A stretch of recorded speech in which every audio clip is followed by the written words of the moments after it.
Hi everybody, and welcome to another reading from Witch on the Warpath. Before I start today, I would like to congratulate the winner from the competition and also thank everybody who took part. We had a good amount of entries, but the winner was or is Joshua Pendleton of Denver, Colorado. Well done, Joshua, and a copy of my book will be on its way to you shortly. Let's look at the book. Last time we were talking about Gristle, and she had discovered Lenny, and he had told her about Hearty and Onk going to Canterbury. Well, in fact, they didn't get to Canterbury, you may remember. They ended up in Ramsgate, and that's where we join the story this chapter. Chapter 23, Taking Control. In Ellington Park, Shine sat waiting while our two heroes came to their senses. She'd found leaving mails sitting in the shade helped reawaken their minds like a sunrise in the morning. Shine floated around in the periphery, busying herself amongst the rubbish bins, looking for more ring pulls and other useful items to adorn her home. She was overjoyed to find a small yellow doll's comb minus 2 teeth, and sighed when the proverbial red rubber glove came into view, casting it back into the rubbish rather than onto the roads like her cousins. Onk was the first to surface, his belly calling him for food. Live parrots were off his menu, but a couple of dead ones rotting under a gooseberry bush brought his nose to attention. He wandered away to follow his nose to an early lunch. It was a good job there were no fairy babes under this particular bush, because Onk, his hunger extreme, may not have noticed initially. These days he would have been mortified, considering such an action an utter disgrace to his emerging ethics. He returned later, the remains of several tiny green feathers littered round his mouth. 2 large flight feathers plus a gruesome wet beak were hanging around his neck, attached by some luminous orange garden twine he'd also discovered elsewhere. The area was swarming with red elastic bands, but Onk had yet to find these items appealing as body art material. The local post service insisted these red rubber bands were biodegradable and disappeared if left exposed to sunlight. What they didn't know was that many rubber bands never had the opportunity to dissolve in strong sunlight. Some magical species found them desirable, appetizing, or both. The Ashford Lowerland sewer gnomes and the orcs of the tarmac wasteland, the latter named by humans as the M25, were very partial to red rubber bands. Of these 2 species, the orcs enjoyed them as a late-night delicacy after a successful raiding party or stag night. No one quite knew what the sewer gnomes did with red rubber bands. Their use was shrouded in mystery. They appeared to form an integral part of their extensive mating rituals. Without them, warlocks assured the Fairy Council, sewer gnomes would quite possibly be extinct. Theories abound that these gnomes evolved because of the presence of discarded red rubber bands by postal employees. Red rubber gloves were also used in their courtship rituals. Finding one of these on the road produced much excitement and hilarity amongst sewer gnome males. Hearty too felt the pull of his abdomen, but it was much lower parts which caused him to stir. He needed the toilet. It may sound mundane after learning fairies can fly and do amazing things, but the majority of magical species need to carry out basic bathroom activities, and Hearty was no exception. He looked for a suitable tree and flew up to its highest point, where he took his relief, being careful to check for passers-by below. Often mistaken for seagull drop-ins, it upset Hearty if he inadvertently strafed someone by accident. Once relieved and cleansed on a nearby leaf, Hearty descended the tree in search of Onk.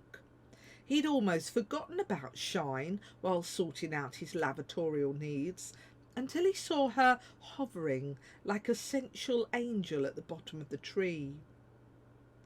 This time her effect wasn't quite as dramatic, but it had Hearty trembling and his body assuming a life of its own, which proved very embarrassing. His wings started curling and uncurling at the tips. His pointy long ears started waving backwards and forth. It was disconcerting to Hearty, and it was something that hadn't happened for many decades. He tried to ignore these inconveniences, unsuccessfully. His voice betrayed his attraction to Shine by coming out 2 octaves higher than usual. "Hello," he squeaked in an uncharacteristic adolescent tone. Thank you for helping us back there," he continued, congratulating himself on having accomplished a complete sentence in Shine's presence. She was magnificent. "You're welcome, I'm sure," replied Shine. "Who's your friend?" she asked, pointing at Onk, who was busy picking his teeth with the parrot beak.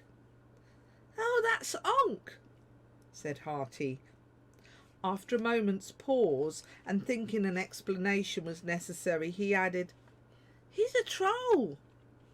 "I know he's a troll," she retaliated, irked that Hearty might think she hadn't seen one before, which she hadn't. "We're not backward down here in Thanet, you know."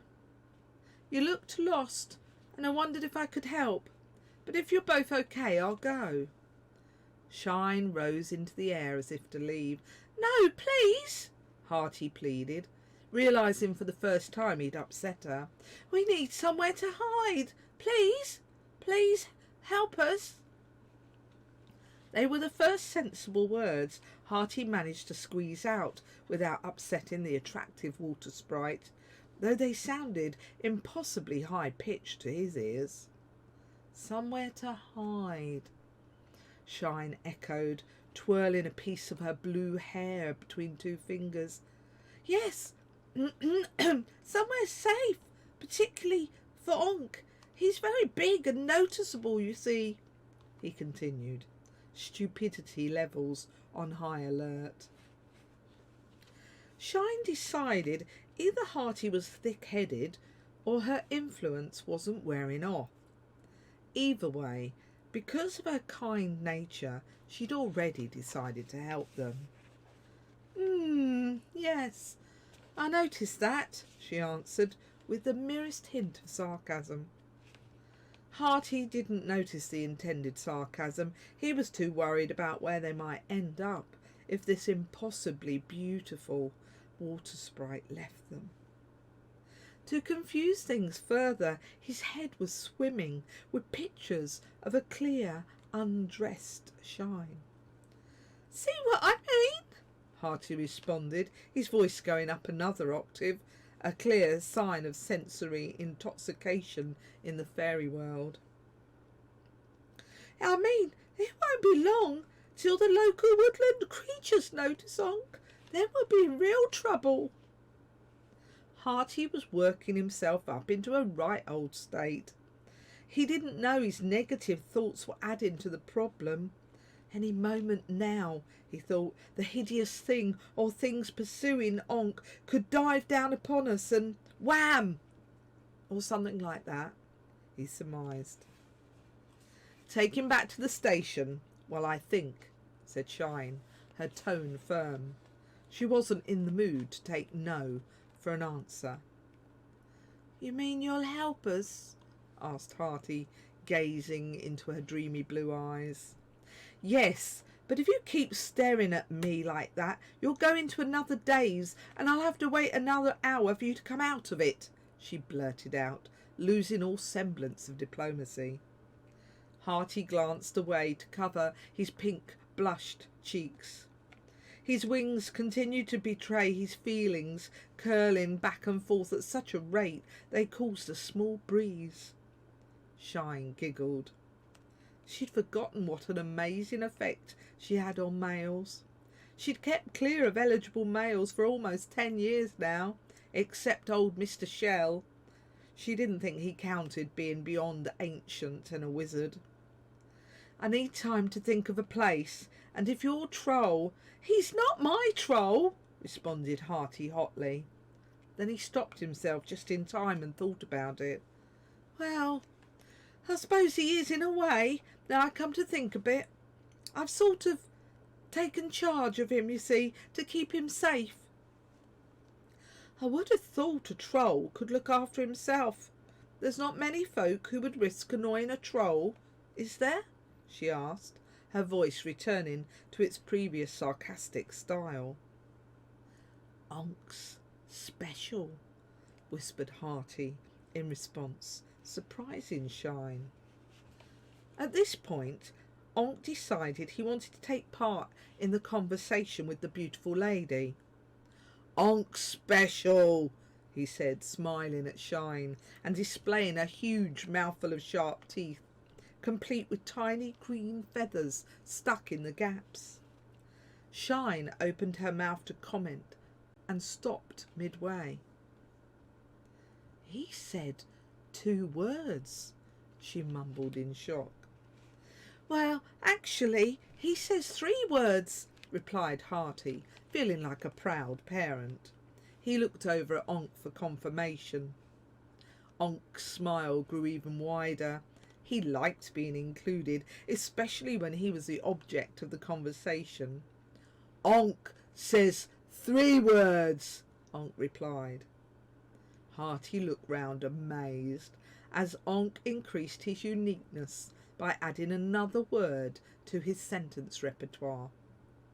That is special, Shine agreed, nodding whilst trying to forget the feathers she'd seen wedged in Onk's mouth. Look, she added, coming back to the problem at hand, I need to think of a place to hide you. If Onk stays here, woodland folk will turn up and see him. What about the parrots? They're here. Won't they say something? Asked Hearty, looking up at the hundreds of squawking green parrots swaying in the foliage above them. Each parrot was pretending to be a leaf on the sycamore or horse chestnut trees. Oh, those, Shine replied dismissively, staring up into the branches. They lie so badly and exaggerate something terrible. Nobody's going to take any notice of them. Plus they bore people to tears with their global warming. Even if they said they saw 10 trolls singing operetta and dancing the tango, your secret of a conversational troll is safe. Go back to the train station and wait for me, Shine repeated, turning back to face Hearty. Shine giving a command was unusual. Her mother said she'd always been a little bit indecisive and hesitant and kept telling her to use stronger words and actions. She could see the mulberry tree elf struggling to communicate, and she guessed her pheromones were the cause of his problem. Conversely, Hearty was trying really hard to think straight. He couldn't even speak straight around this gorgeous woman, especially when she was looking at him.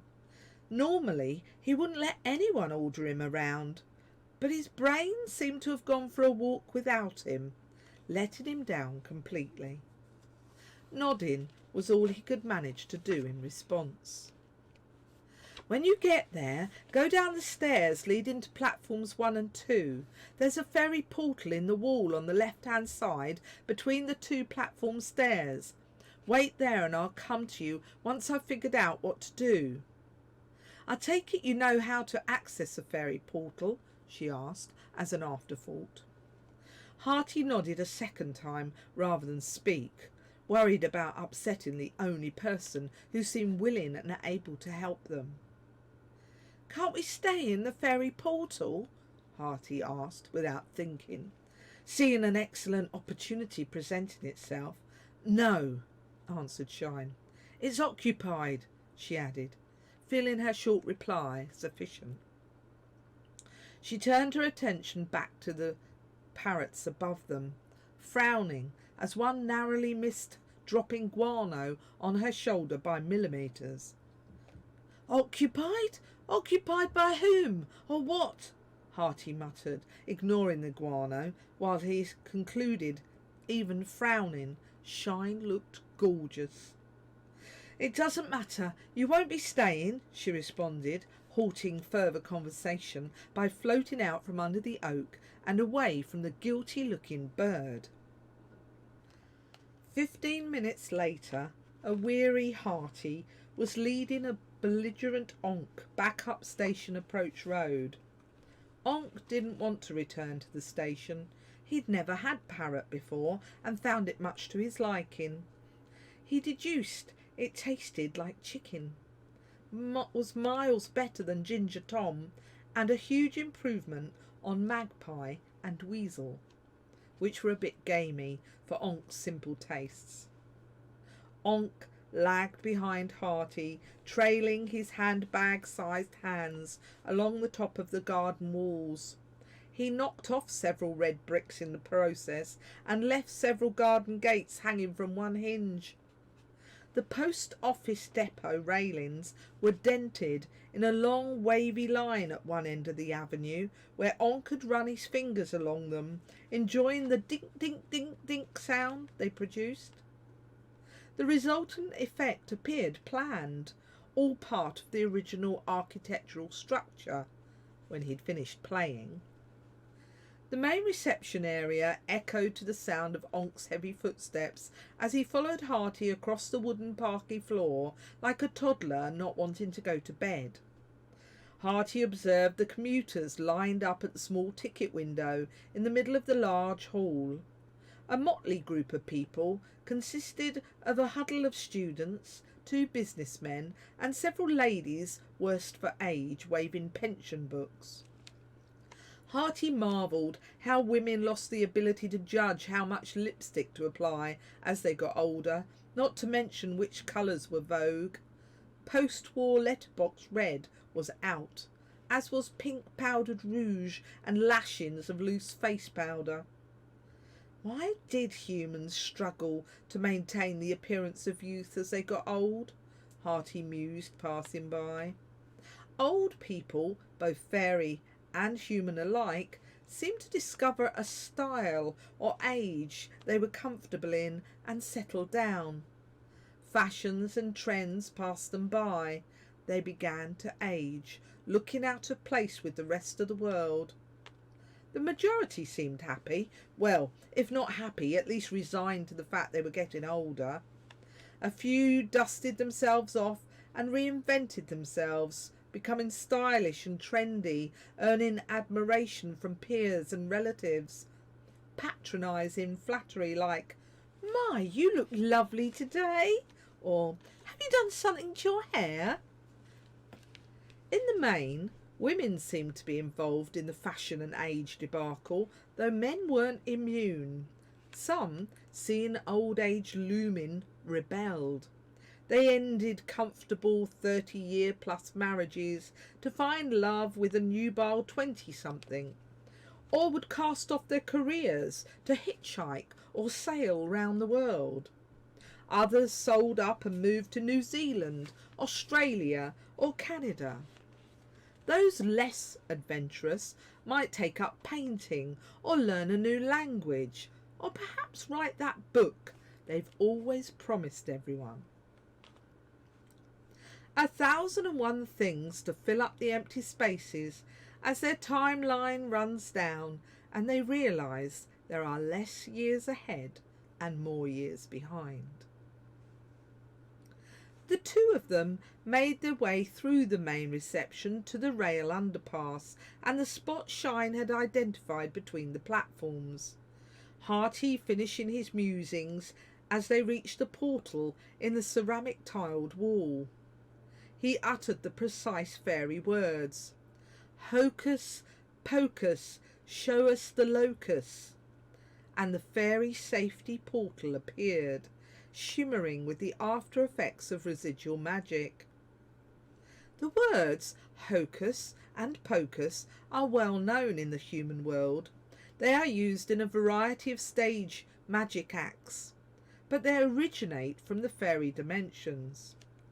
Fortunately for fairies, humans only heard the first part of the portal opening ritual, but never its ending, which has been spoken in one's head since the scare. The first two words were obtained by a human in 1904. A man called Devant overheard two night gnomes leaving their local drinking establishment late one night, much the worse for drink. Devant, who earned his reputation as a magician, was leaving an establishment where he'd been employed for the evening. His years of practicing magic had honed his abilities and opened his mind to new possibilities. And although he couldn't see these strange individuals, he could hear their remarkable conversation. He listened in as the two gnomes squabbled over the exact location of their favourite tackle and bait shop, the Slippery Place. Eventually, realising a human was listening and not being especially smart, they decided to escape to a safety of the fairy portal, and they uttered the immortal words. The following year, the famous Magic Circle was formed, and David Devant became its first president. It was from within the foundations of the Magic Circle that the famous phrase "Hocus Pocus" appeared as a magical invocation. The Fairy Council was furious. Security was tightened threefold as a result. Fairy portals had been around for a millennia. They'd proved useful in times of trouble, like the infamous King Herod's paranoia, Pontius Pilate's political manoeuvrings, the Spanish Catholic takeovers, and the more recent Salem witch trials, to name but a few. Some portals were deliberately situated inside lakes and ponds, so a resourceful witch could, small pocket knife willing, escape to freedom and stun a baying crowd. Portals helped keep the magic dimensions a secret, and the FC were determined they would continue to do so for time without end. These days, folk were no longer allowed to utter the safety words out loud. Wizards had turned all open portals into unheard word doors instead. Hearty and Onk waited inside the dark, damp portal, hoping Shine wouldn't be too long figuring out a solution. As Hearty rested, he thought about Shine's comment regarding trolls being able to look after themselves. It was his fault Onk was in this terrible mess, he decided, and he began berating himself quietly so Onk couldn't hear. "I should have left well alone, as Onk suggested," he mumbled. "Onk might have managed the whole thing by himself. After all, he does speak 3, no 4 words. Maybe he's capable of other things too." Hearty questioned his recent actions. "What was I thinking? Bringing Onk all this way, away from his home, family and friends?" Hearty reached a hiatus in his thoughts when the reasoning didn't fit his facts. "Hold on. Onk was already away from his home when I found him. He was near Richmond. To get back home to Hampstead Heath, he'd likely have to follow the river upstream to a place where he could wade across it. Our meeting seems too coincidental. Maybe Onk is following his destiny, and I'm following mine. Perhaps we're being guided by a power greater than either of us can imagine, he concluded. This adventure will make a great book, he mused, ending his meanderings on a positive note for a change. Onk sat in the darkest corner of the room, well away from the portal entrance. He opened the walnut shell again and was smiling down into it. Hearty's excellent vision included night vision too. He watched Onk and thought he heard him crooning to the fairy babe inside the nut. He could just make out the words. Baby, baby, baby, lucky, lucky, lucky, mumbled Onk, his voice deep and mellow. Hearty wasn't sure whether Onk meant the baby was lucky, having Onk as her saviour, or if Onk was referring to the cat identity tag he carried round his neck. Since no other names were added to the lyrics, and as far as Hearty knew, trolls couldn't read yet, Hearty suspected it was the babe Onk was singing about. Onk closed the shining walnut and tucked his pretty back amongst his other items of jewellery in his increasing cat collar collection. Onk disliked the magic door. He hadn't been inside one before, what with trolls not generally needed to hide from anyone. Onk wasn't able to express his initial discomfort to Hearty, but he found that his simple song to the babe settled his nerves. Relaxed, he gazed round the room and decided it was fascinating. There were spiders' webs strung from wall to wall. Onk busied himself destroying hundreds of spider webs, chasing the local population of house mice out of his temporary refuge, and with cheerful abandon catching and eating black beetles that scuttled across the floor. Hearty turned his back to avoid watching, but still found it unnerving, listening to Onk crunching. Apparently eating insects wasn't taboo. Hearty tried unsuccessfully to picture Onk munching crackers in the dark instead. As Onk played and ate, Hearty rested his head back on the now Web 3 wall and considered what to do if Shine didn't return. It was hard to concentrate without what sounded like a choir singing in the distance. When Hearty realised it was an actual choir singing and not the imaginations of a bored mind, he decided to investigate. Onk seemed fully immersed in his play with the beetles and spiders, so smiling up at him, Hearty suggested Onk stay put while he played detective for a short while. Onk didn't seem bothered or surprised by the choir, and nodded once to show he understood Hearty's intention. He could hear the singing too, but the insects were far more fun and tasty. Onk watched Hearty as he tested the back wall for openings while he sat crunching on the next iridescent beetle carapace. Searching the rear of the black dusty room, Hearty located a small gap in the brickwork, large enough for a tree elf to squeeze through. Taking one last look at Onk and waving more confidently than he felt, Hearty tucked his wingtips down and sidled through the space. The other side came out in some kind of service tunnel. It had electricity cables and water pipes heading off in both directions, east and west of him. There was room in the tunnel for Hearty to stand upright with his wings spread in their relaxed position, but with no room to manoeuvre them or spread them to fly. Hearty detected a light source coming from the west left-hand tunnel. Curiosity raised, he stalked on tippy-toe towards the light. His decision was assisted by the fact the east tunnel was as black as night and scary as hell, none too appealing. As Hearty traversed the dim tunnel, the light became brighter and the singing louder. The tunnel continued straight for several yards, with the sounds and brightness remaining constant. He was about to turn back. Onk might be missing him, when Hearty saw a right-hand bend ahead. He slowed and edged round the bend, wary of what he might find on the other side.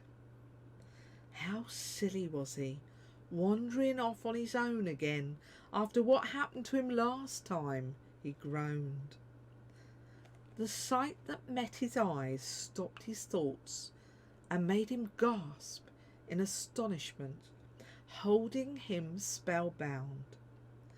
The tunnel opened out into a large space, a natural amphitheatre with light pouring in from via an ornate glass manhole cover. Standing row upon row on their back feet were hundreds of white mice. Every one of them had a pale pink nose and red beady eyes, and they were singing their tiny hearts out. Most amazing of all, the conductor of the choir was a large grey cat. Creeping forward, Hearty listened to the beautiful music. There was no doubt the cat was a brilliant conductor. Every mouse sang in tune with perfect pitch, the harmonies a joy to his ears, and Hearty was treated to his very own private performance. Leaning back against the tunnel wall, Hearty sighed, enjoying the moment. The mice, all of them pristine white, despite the filthy surroundings, sang in alto or natural soprano ranges. There were no basses or baritones, but it didn't seem to matter, as they stood using their tails as props or third legs. Each held their paws clasped together in front of them, like respectable opera singers would, exuding confidence and vocal power. Hearty scrutinised the conductor. The grey cat seemed extraordinary. His coat shimmered and his outline blurred, like he wasn't really in Earth's dimension. But that wasn't possible. There it is again, Hearty murmured, watching as the cat's form blurred once more. Only a fairy would notice it, he thought, not another animal like these mice. The cat's body was not in Earth's dimension. Well, not all the time, Hearty concluded. Despite this anomaly, the music was marvellous and hypnotic. Closing his eyes, Hearty imagined himself in the one place he was at home, flying through the sky. Soaring and dipping, rolling and banking, the music transported him to his favourite place, and then it stopped. His face fell. He opened his eyes, and the mice were gone. They'd vanished quicker than a whisker's twitch. Not one note remained on the air, except for a loud purring noise coming from somewhere behind him. He turned and walked straight into the cat conductor. It sat in front of him, blocking his escape, a bemused smile on its face. "You like our music, do you, fairy?" he mewed, looking down at Hearty like he was considering supper. Hearty gulped. The cat looked pretty, real and frightening close up. He noticed the end of the cat claws, though sheathed, were tapping on the ground, their points glimmering in the light from overhead. Polished fangs gleamed creamy white when the cat smiled. "Yes, it was a magnificent performance," agreed Hearty, swallowing hard. He needed to try and stay calm and placate the terrifying cat. "Yes, It was magnificent, wasn't it? And that was just our rehearsal, replied the cat, apparently pleased with Hearty's praise. As if to emphasise his pleasure, the cat's posture changed. He rose, stretching both front legs out to their full extent and arching his back to expose his front claws to full extent. Hearty nearly fainted at the sight of the exposed claws. They were inches long. The cat, he realised, was playing him like a mouse. His mind rushed back to the cat that caught Robin at Putney Vale Cemetery, and his heart almost stopped beating in his chest. The cat revelled in Hearty's discomfort, achieved by his deliberate stretching charade. He repositioned his body to an upright position, then raised one paw to inspect the now unsheathed set of devastating claws. Behind him, his traitorous tail betrayed his calm demeanour by thrashing back and forth. "We don't let outsiders hear our music, as a rule," continued the cat. His tone turned menacing as he straightened up, but pretended to be unaware of the effect he was having on Hearty. He stopped speaking to lick his left shoulder. Hearty, gripped in a state of shock, struggled to speak. No, I don't suppose you do," he stammered. "It's not often people see a cat playing with mice," he blurted out, regretting his words the instant he saw the reaction on the cat's face. "Ah," said the cat, "and there we have our little problem." "Problem? There's no problem," trembled Hearty, realising his curiosity may have put him in danger, at risk of being eaten alive. "I haven't seen anything. I won't tell anyone about you and the mice," he continued, putting his foot deeper into the hole he was digging.